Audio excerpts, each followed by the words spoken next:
Chapter 10. To Speak in All Tongues.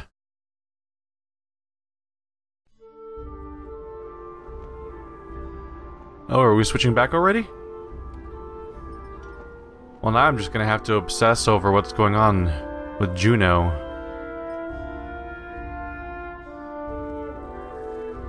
Ooh, he has gotten older. Okay. Just as we expect, just as they said, I guess. The once energetic Mender approaches, looking both worn and troubled. I'm not sure I thanked you for the time to recover. I've never woven a spell that strong before. Are you sure you're ready to move on? You look... I know. I caught my reflection earlier. It's a more mature look. The Mender grins and a hint of his former youth shines through. Not everyone would have stopped for so long, especially with the ground rumbling like this.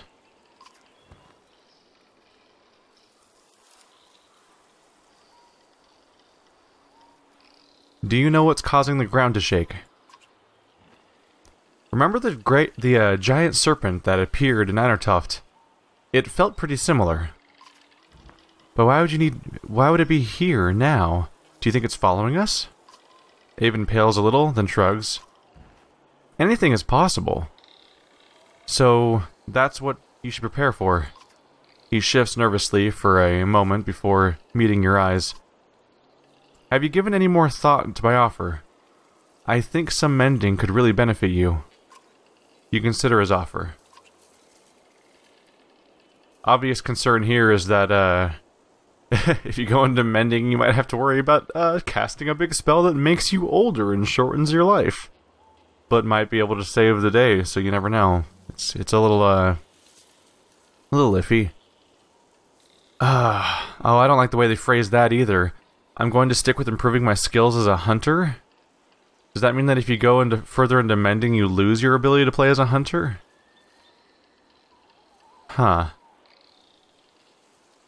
Well, that's a little tough of a decision. Although I will say that we have an abundance of archers in the party.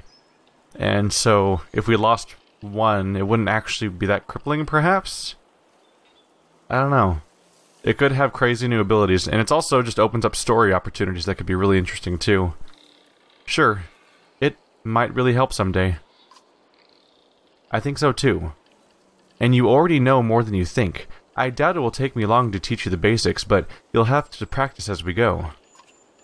I'm placing some patterns on your bow. Trace them with your thumb at all times. Practice. Memorize them. Understanding will occur later. We'll see if this turns into a problem or not. So now we just have to obsess over what's going on with Juno, right? And what's inside the wagon that she sent off. Let's see, we have 120 clansmen, 120 fighters, and a huge chunk of Varl. Did we... And actually... I guess maybe I might not be remembering the numbers correctly, but it feels like we didn't really lose many fighters. I don't remember. I wonder if the Ravens just had their own separate fighter count, or if it's subtracted from ours or not. My whole understanding of our numbers is totally thrown up in the air anyway by the fact that the wall lost so many. A scout runs up to you. There's a woman tied to a tree up ahead. Got 4 guards watching her. The strange news draws a good deal of attention from the caravan. The bound woman is ranting and spitting at the 4 guards when you arrive and ask, "What's going on here?" "This here's a witch," one guard says, "plaguing our clan, making everyone really sick. But we caught her and brought her way out here." The others nod. "She's been tied here for 5 days without food or water, then cut loose. Been 3 days so far." They're gonna tie her up for 5 days? That's brutal. "But she'll die on her own after that long with nothing to eat or drink," you say. "That's not on us," the guard responds.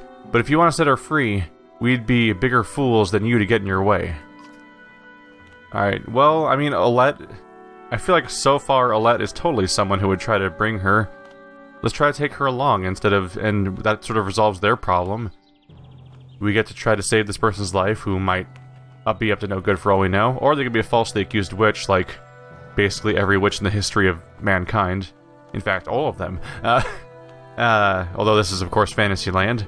And if we take them away, then they don't have to deal with her anymore. How do you know she's a witch?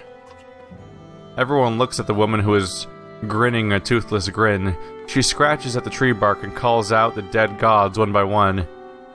If that's not enough, the guard says, she was seen squeezing mistletoe berries into water troughs. Think I heard that makes you sick. The other guards bob their heads in agreement. Okay. So they think they were poisoning the water. Huh.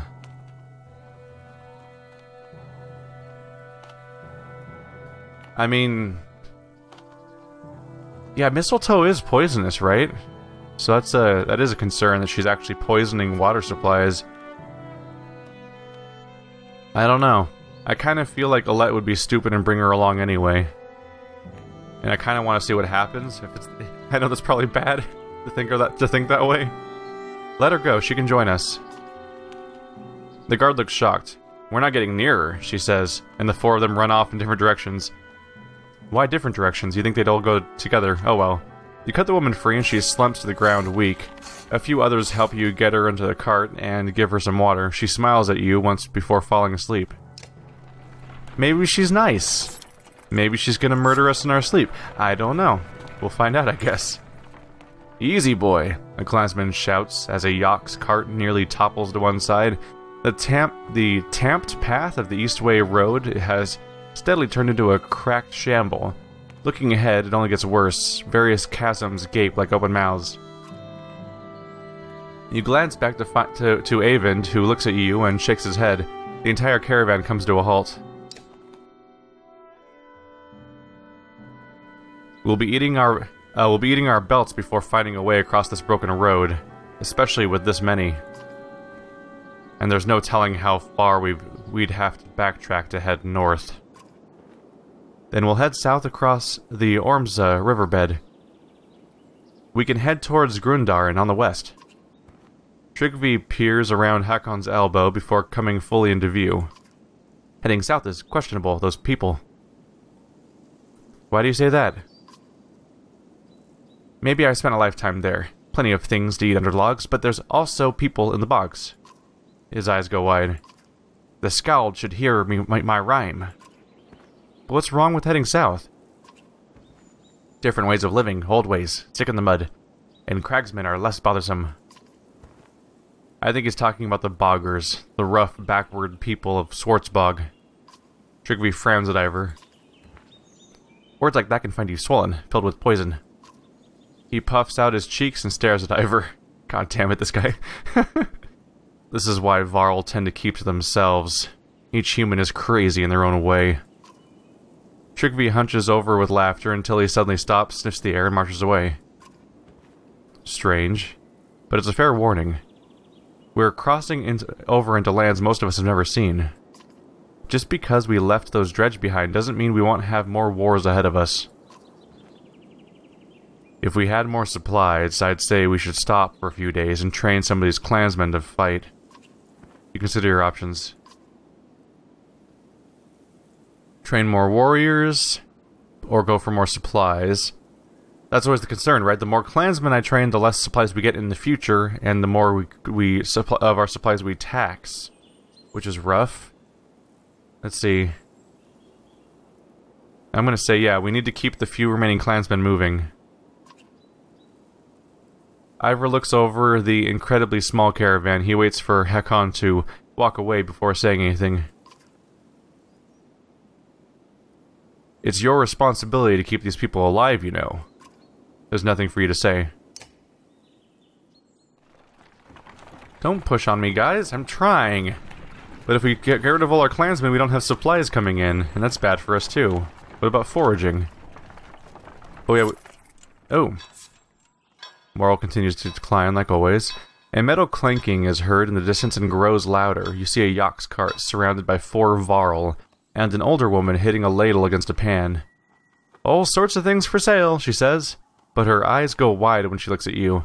It's you! Special deals when it comes to you! How do you know me? Word travels fast, she says. Think you can slay us asunder and keep it a secret. She clicks her tongue and shakes her head. Mater knows of you, sure enough.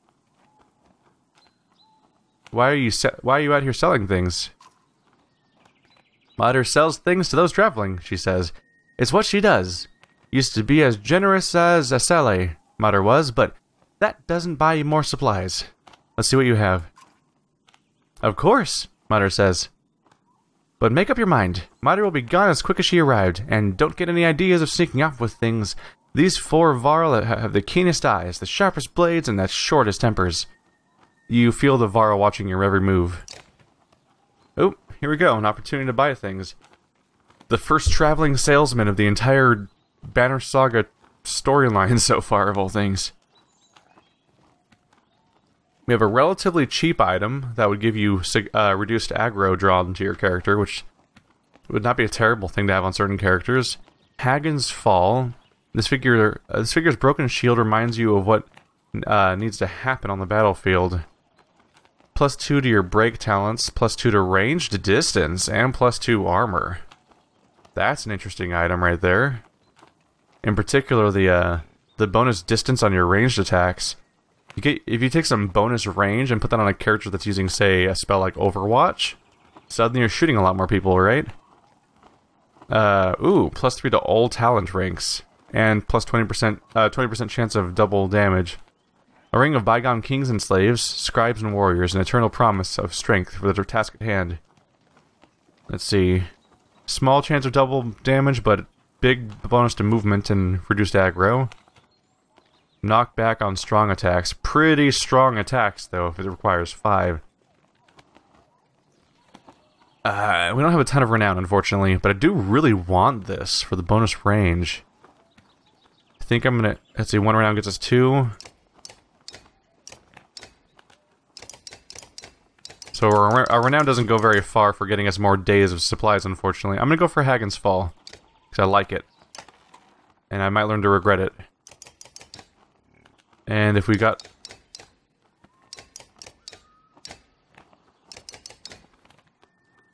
It's a bummer, but yeah, if we spend all 4 levels and not very much actually happens to our supplies.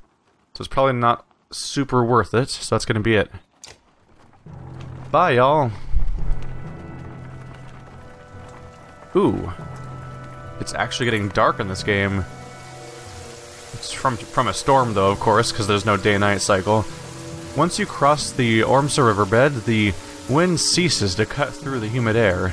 The darkening sky lets loose its rain, and soon fat drops of water turn the dirt path to sucking mud, slowing the caravan.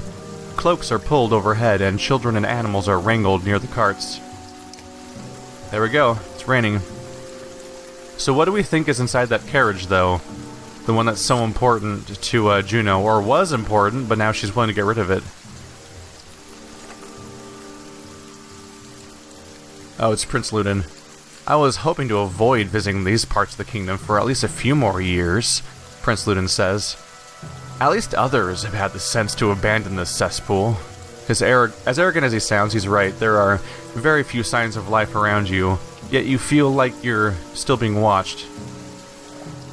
The lowing of the usually quiet yaks indicates the beast's difficulty pulling the carts. You're up to your knees in what you're up to your knees in it when a scout comes to you. Found some stone markers that lead us to a few paths of solid ground over there. He points while shouting over the yaks. Uneven and bumpy, but easier than this. Seems like an obvious thing to go for then, right? Stone markers? Yeah, the man says. Don't look natural. Don't look like much of anything else either. Just some stones marking a path through this place is all I can figure. You would ask Trigby, but he's nowhere around, probably out gathering mushrooms. God damn it, Trigby, this is the exact situation where it'd be handy to have you around. Alright, well... It could be some kind of horrible trap or ridiculous... I don't even know. Some sort of insane ritual location, because who knows what kind of place we're in. But more than anything, there's a pretty good chance that it's just innocent enough, and it's just an actual path that the actual locals use for reasonable and functional reasons. So I'm going to say lead the way. The caravan changes course slowly, but you soon see the low stone markers, some with sticks tied around them. The caravan picks up speed over the lumps of packed ground until a child screams. You rush back to see the boy being pulled out of a hole in one of the mounds you crossed. Inside, you see blackened, warped bodies buried only inches beneath the bog. You're walking across a burial ground. That's what the stones are? Oh god. That's a real thing, by the way. In fact, coincidentally, I was going through a bog just recently in Dark Souls 3, so I covered this exact topic. But the thing about bogs and marshes and so on is that the ground becomes a very low oxygen environment, partly due to the fact that there's a very ridiculous overabundance of vegetation and plant life, and all of that eats away at all of the oxygen in the area. And without oxygen, bodies tend to just kind of not decompose so much. So you get these bluish, blackish corpses under the ground, and they just kind of stay there. And so, as a result, in these kinds of environments, we've actually found human remains and many other animals and so on that they look like they were just buried, basically, but they've been there for hundreds or thousands or hundreds of thousands of years. It's just because all the things that would eat away at it normally can't survive in that situation. So it just kind of sits there and is preserved almost as if it's frozen, but obviously without any of the freezing. Get everyone moving, Ivor says. There's a chance we make it out of here without anyone knowing we were here. You start urging everyone on, but feel Ruga watching you. God damn it. I was really hoping that the stone markers were just path markers, not a grave, like a bunch of gravestones. That's, So I've now desecrated somebody's graves, which means that someone's probably going to attack us for that, because it's a really bad thing to do. I probably could have avoided this if I could have seen the markers in a different kind of game, but because I can't see anything, I have to go off of their vague descriptions. It was totally a trap. You bastards. But seriously, what's in that cart? Juno's defending a cart. It can't be something boring like supplies or a keepsake, because she wouldn't risk it that much. She seems too practical. So either it's a MacGuffin that we don't know about, which is kind of boring, or it could be the Sunder that we took down, Bellower. Except it seemed like we were just walking away from Bellower from the previous screen we saw.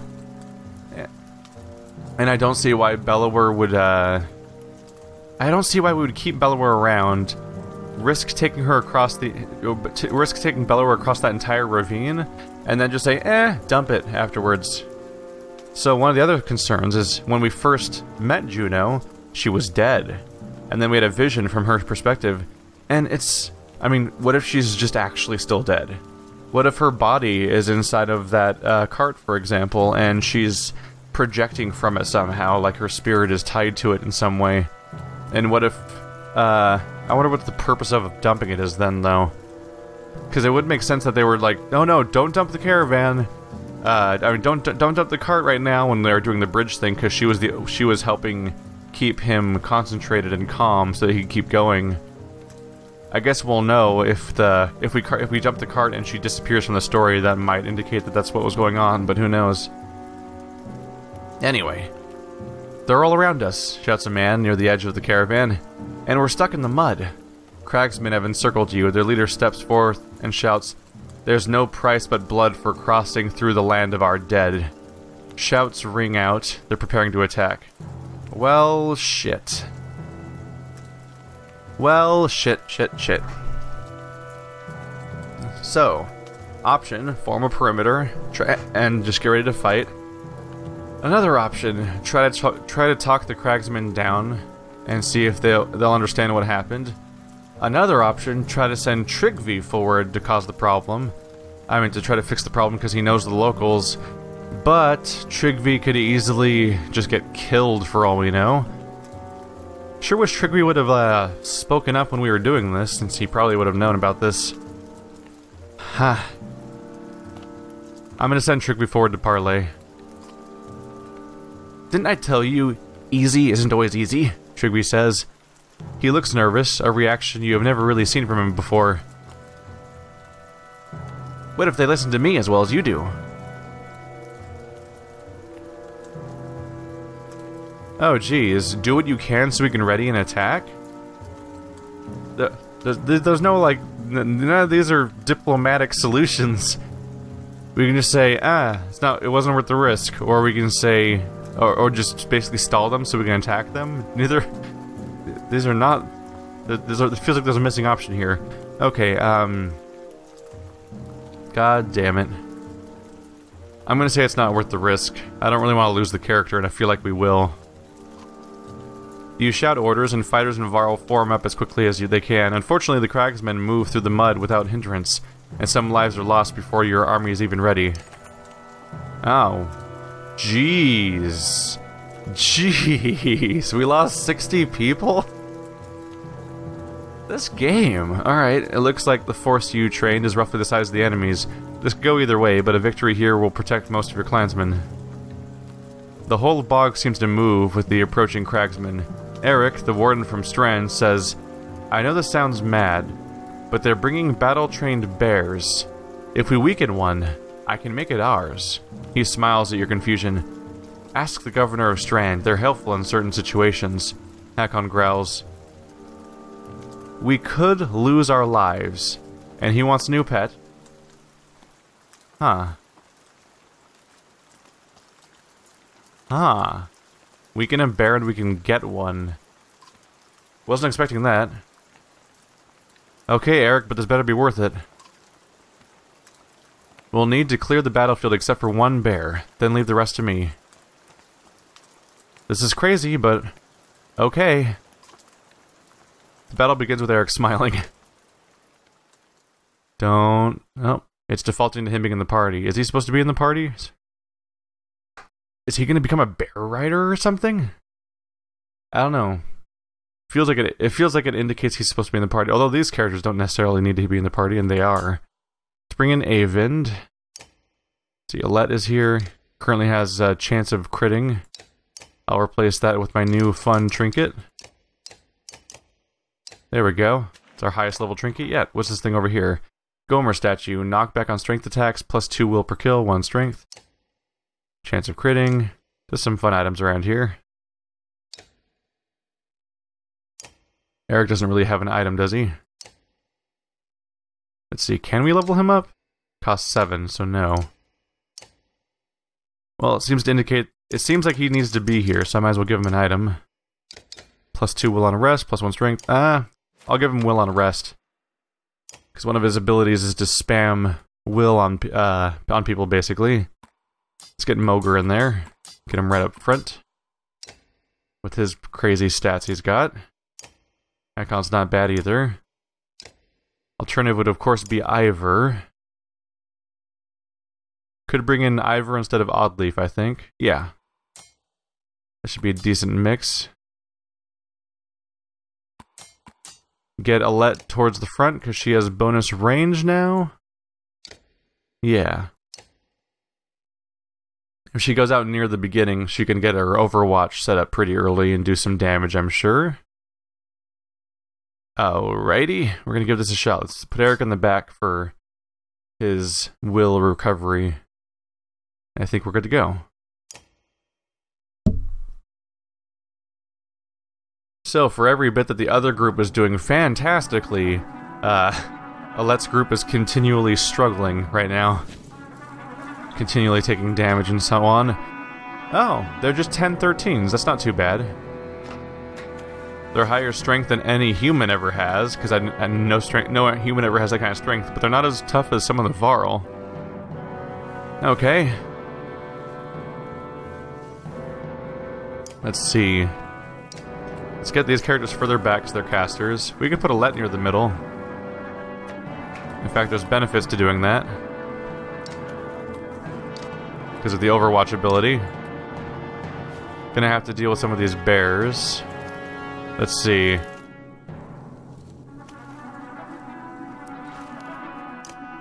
Let's get ready to attack all these humans down here, because the bears are kind of the last priority. And hopefully we'll get a chance to Overwatch with with Alette pretty quickly. Let's see. I'm gonna want to have a knockback ability. Let's rearrange these slightly. Having the knockback over here is probably more useful. And good to go. Leave the bear to me. It's all or nothing if we kill it. Okay. Let's just get right up in there next to the bears. Get some attention. I bring the pain and malice. Yeah, I can get ready for incoming attacks here. Look at me, buddy. Alright. She gets to go first. Overwatch. Come and get me. Oh, there we go. That's a start. Ow. May not amount to as much as I was hoping. Let's just go ahead and crowd in here. Hello, friend. Say goodbye to your hit points.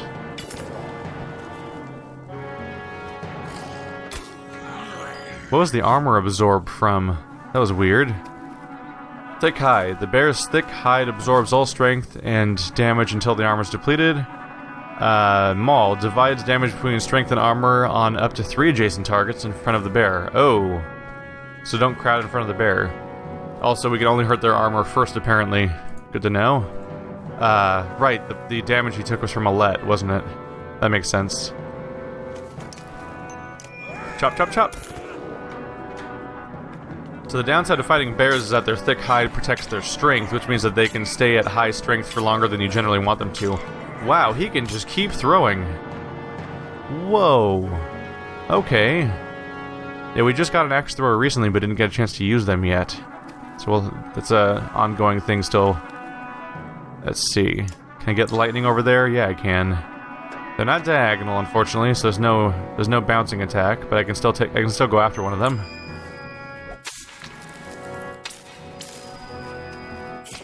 There we go. Enjoy the lightning. Oh, they're shooting back. Oh, you. Okay. Unexpected. I can go in for the attack, or I can give somebody bonus will, which would not hurt, especially for a guy like that. He's got exertion, right?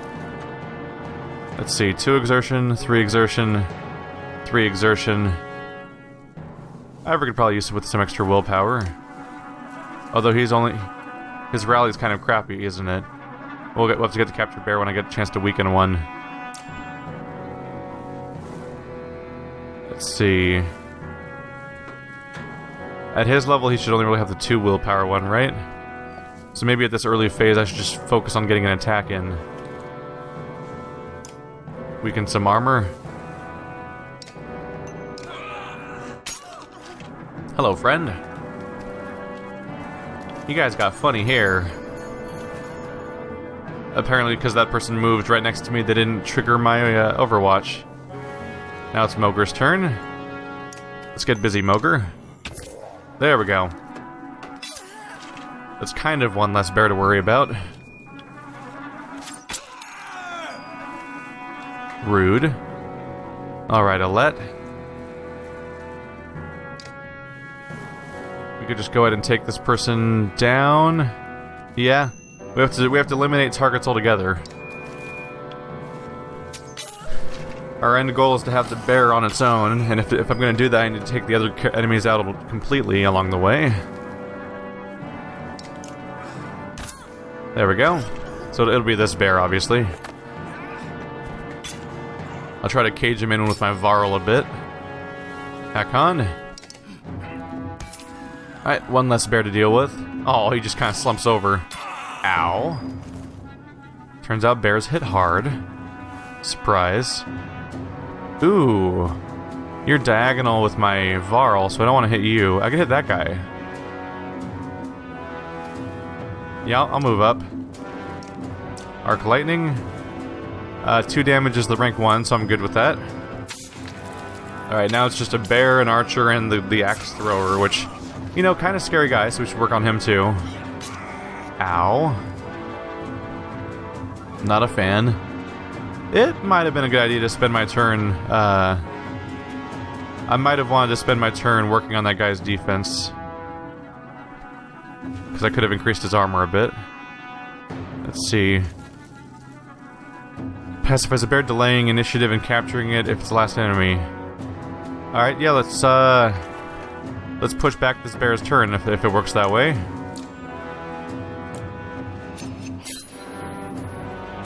Insult. It's an attempt, at least, to push that back. Howdy, folks. How do you like that little gut punch? Feeling good? Ah, poor guy. Alright.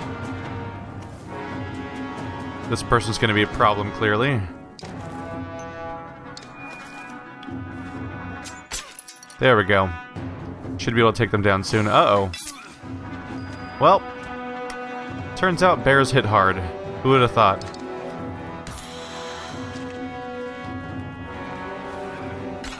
Hey, cut that out. I need that guy. Alright. I got good news and bad news. I'm gonna go hang out behind this character. Because otherwise I could be in some trouble here, because I need to keep my willpower to use the skill. So I can't really pacify the bear, but I don't want to stand by it either. There we go. Now we can go after the bear. He gets his attack. Like it's his attack. Her attack. Take down the armor. There's some just in case elements of what's going on right now. Figure I might as well take its armor down, but we should be good to go just using the skill.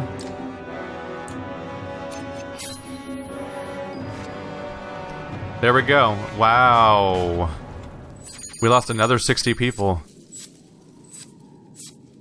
Game, why? We just lost like another 120 people over the course of this one event. This game is not playing friendly. Man. Well, it pays to be a crow. Baldringer's flame welcomes endless war. But why?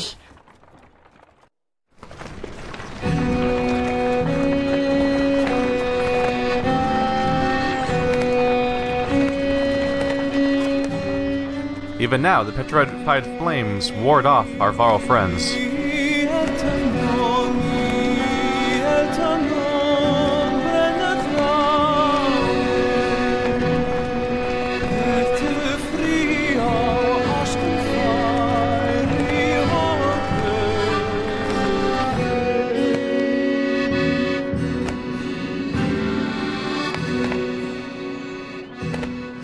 We think those are flames, not just roots? Looks like a crazy manzanita tree or something.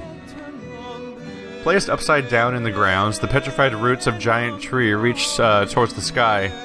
All the Varl, including Ivor and Hakon, have separated from the caravan temporarily, giving Baldringer's godstone a wide berth. The giant's presence is missed as you continue to feel watched. Elio, what do you know about Baldringer? Not much, but enough, the Skald says. These flames symbolize Baldringer's love of fire and war, the first being a means to the second. When the Varl were dominating humans in the first great conflict, it was Baldringer who gave the losing side fire to combat the giants.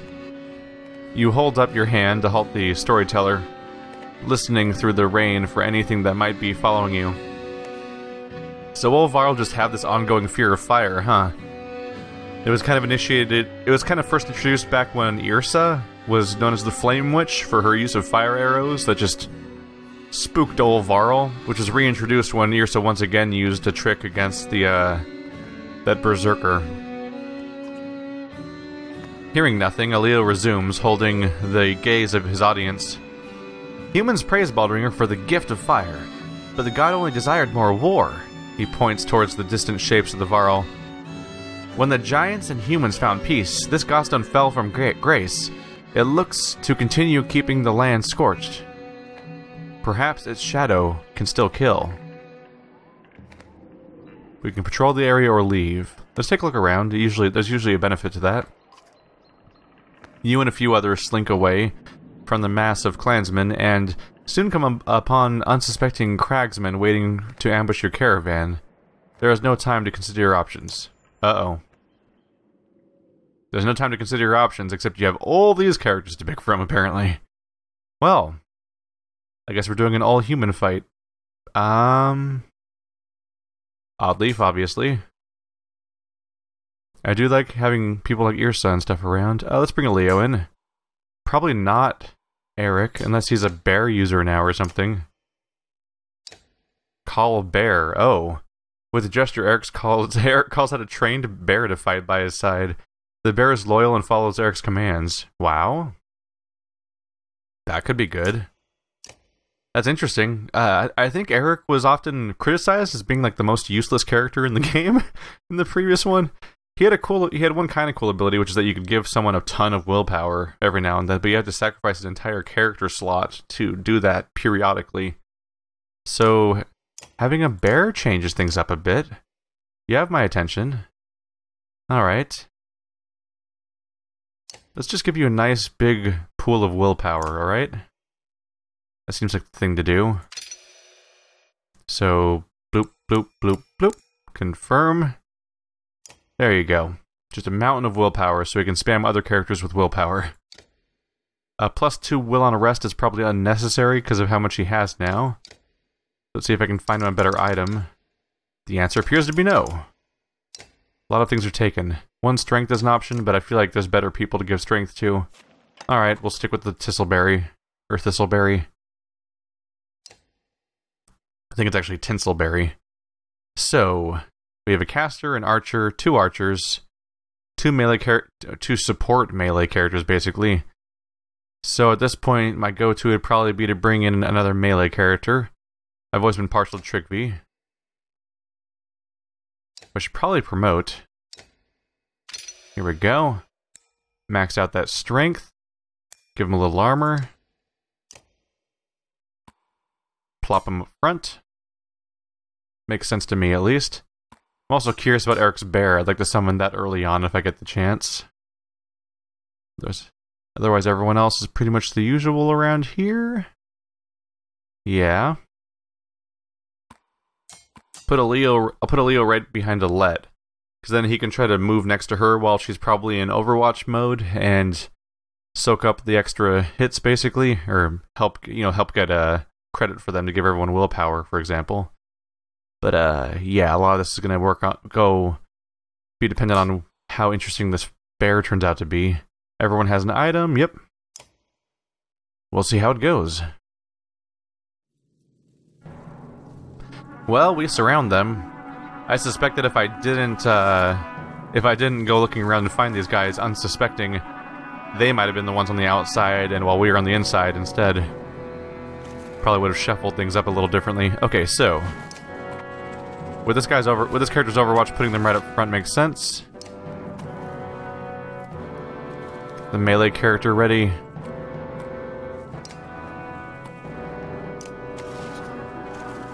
The game seems to suggest it might be good to arrange them all over the map with the way that it placed them, but honestly I think it's probably best to put them in a big clump together.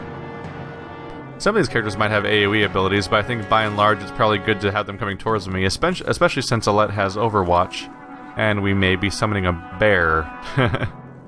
But I made a point to put this guy in the middle. It's Trigby time. Pokey pokey. I'm always partial to spear users. Like when I play Dynasty Warriors, my first 3 characters by choice are all like spear users.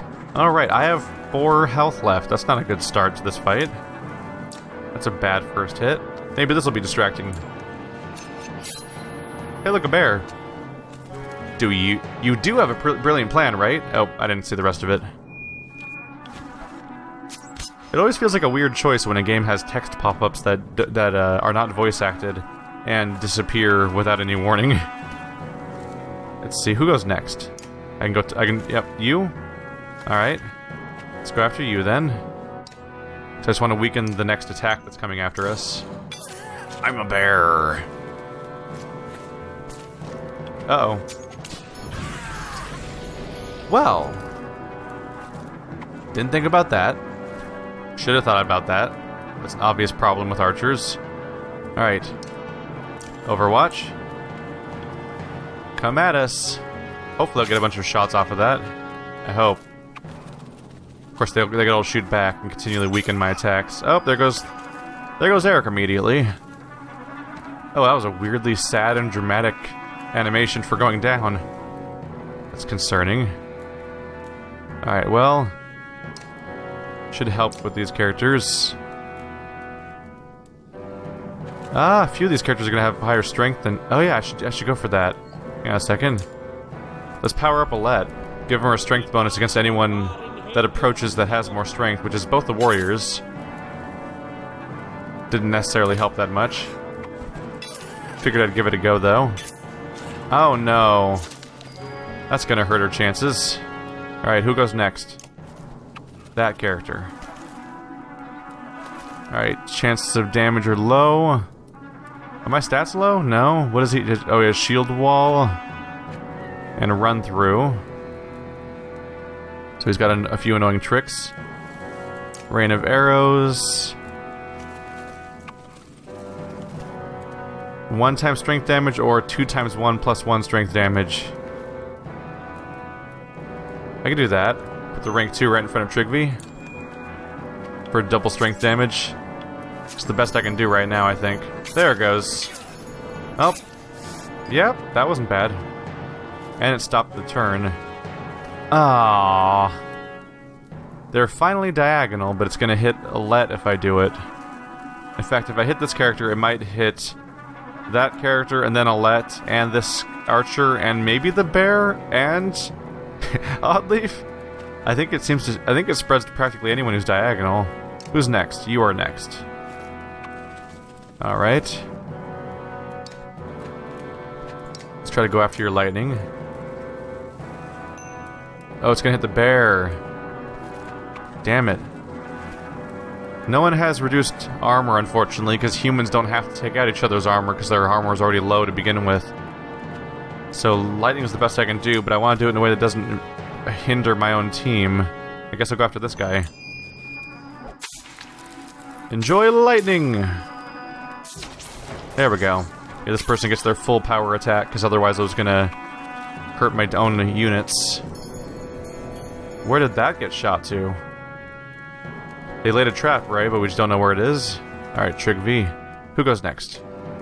Well, she's far away and weakened already, so that's not bad. After them is this person. That person's too far away to attack. Guess I could just deck this guy in the face. That's always fun. Welcome to low hit points land.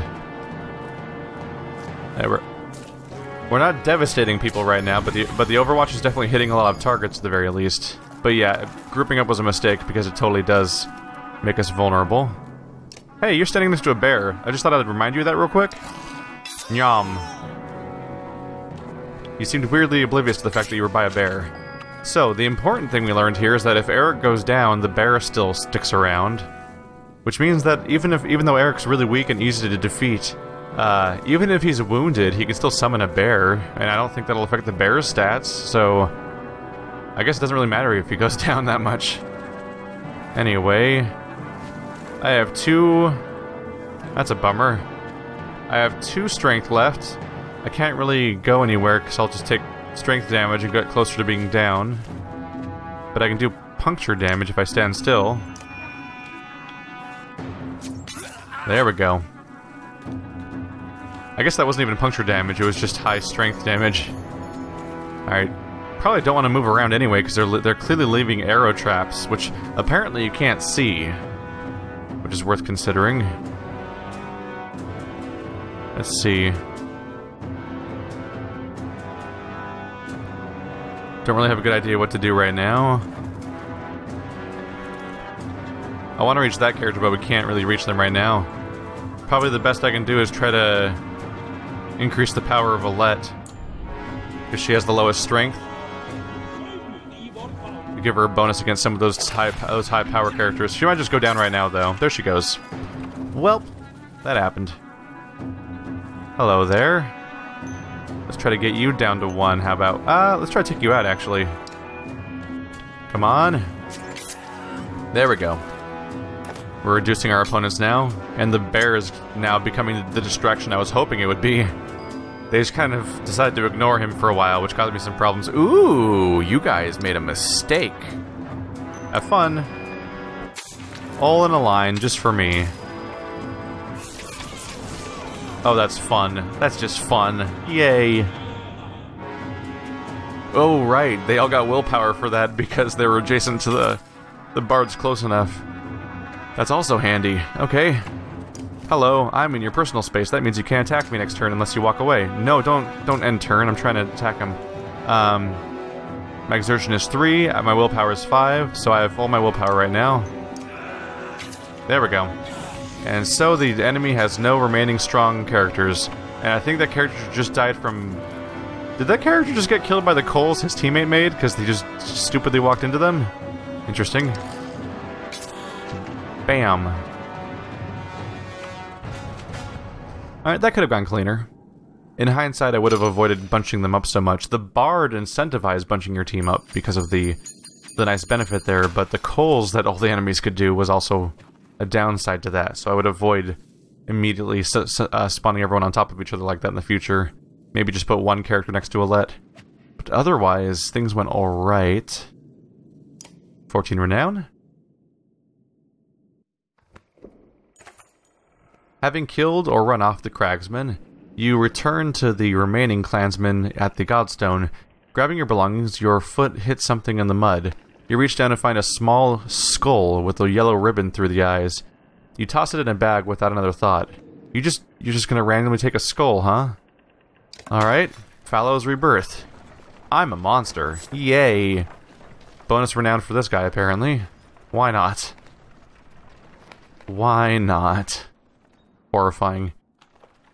So if I hadn't intercepted those guys, I assume they would have attacked my clansmen too, and we would have lost even more. And we are just losing everyone. Like, over the course of this chapter so far, I think the remaining population of Varl on the planet's decreased by 20%. Ah, man. The rain finally ceases, but the wind picks up. You squint into the gusts and have a clear view of the vast plains ahead. There doesn't seem to be much out there, Ivor says. His tone conveys wonder and concern in equal measure. Grundar, please be a nice little haven, because everything sucks lately. There's like man's-needed trees of death. The ground shakes again, enough to cause the yaks to strain at their leads in panic. Out here in the plains, with nothing but an open sky above, you feel remarkably vulnerable. Right, they're used to mountains. Only a few trees around and no mountains, Akon says in a wry tone. Looks like we only have to worry about the ground opening up beneath us. He shrugs at the look you give him.